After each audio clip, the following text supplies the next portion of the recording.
Coal don't have a smell. I know it doesn't, Warrior, but he could get a hose down before coming to join us. We Star Tugs have a reputation to keep up. Even you, Warrior, after a day in the garbage yards, don't look too scruffy.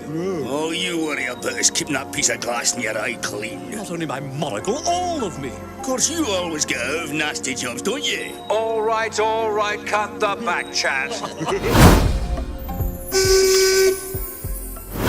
While it's true that most fans of TUGS are fans of Thomas & Friends, something that I've come to find is a lot of Thomas & Friends fans aren't fans of TUGS, and honestly I don't understand why. Now, I'm a trained person above anything. I've personally never really found myself as fascinated with boats or ships or anything like that, let alone tugboats, but with the show being a sister series to Thomas & Friends, let alone just awesome, I wanted to do my best to try to bring a little bit more attention to this show. That, and after my last TUGS video, I've got a lot of requests to make another one, so that's what I'd like to talk about today. One of my favorite episodes from TUGS has always been High Tide, and though I'm a late adopter of the show, I feel as if this episode helped me pique that interest a little bit more, as this not only feels like something that would happen in Thomas & Friends, but also features railways and locomotives quite extensively. So if you're anything like me and not too sure about getting into shows like this, I'll have this episode linked in the description as well as any other episodes I can find, and I highly recommend you watch that as well, as an analysis of the episode isn't going to do the actual episode any justice. So if you're at all interested, I highly recommend it.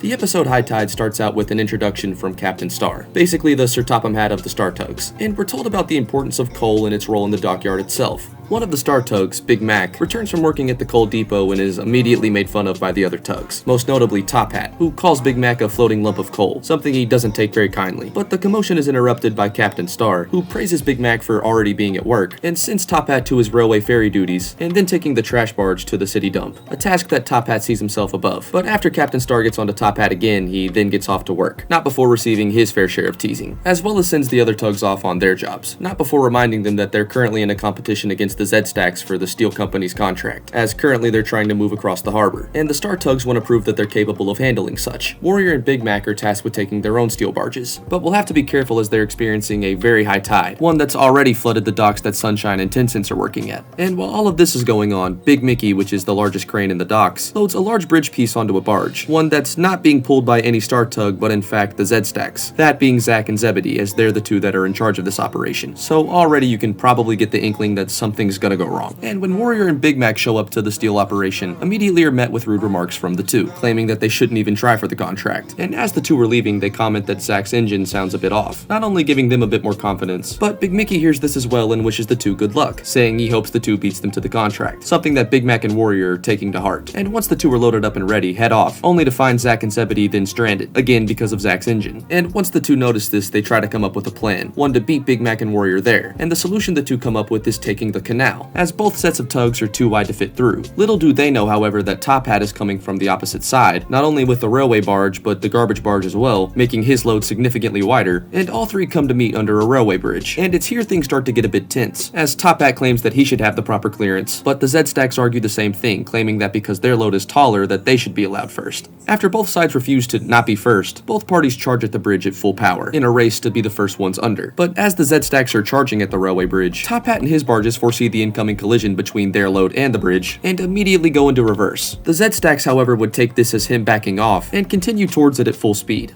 Zack then realizes why Top Hat pulled away, seeing the large steel beam about to hit, and orders Zebedee to reverse his engines. But unfortunately it's already too late, and everyone watches in horror as the steel beam starts to compromise the bridge, much to the amusement of Top Hat and everyone else. And after such, Zebedee of course sets off to find help, but not before the whistle of the incoming mail train can be heard, of course going straight for the bridge that's now compromised. Top Hat sees the damage that's been done to the bridge, and in a quick effort to make sure the bridge doesn't collapse under the train, theorizes that if he's able to get that large steel beam under the bridge just a little bit more, it should hold. Stinker the garbage barge is of course all for this plan, and even tells Top Hat that he doesn't have to worry about cutting him off, telling Top Hat to take him with him. At this rate, the train was approaching quite quickly, so as such Top Hat does have to work fast, but he is successful in actually getting the steel beam under the bridge. He's able to get it into place right as the engine approaches the bridge, and Top Hat and his barges hold their breath as they watch the locomotive go over, thankfully making it with minimal problems. But right as the engine makes it over the bridge, that same steel beam starts to capsize, and Top Hat again watches in horror as not only that starts to sink, but the bridge starts to break even more, eventually completely collapsing, not only leaving them blocked in, but with an even larger situation on their hands, as they realize right as this happens that another engine is coming.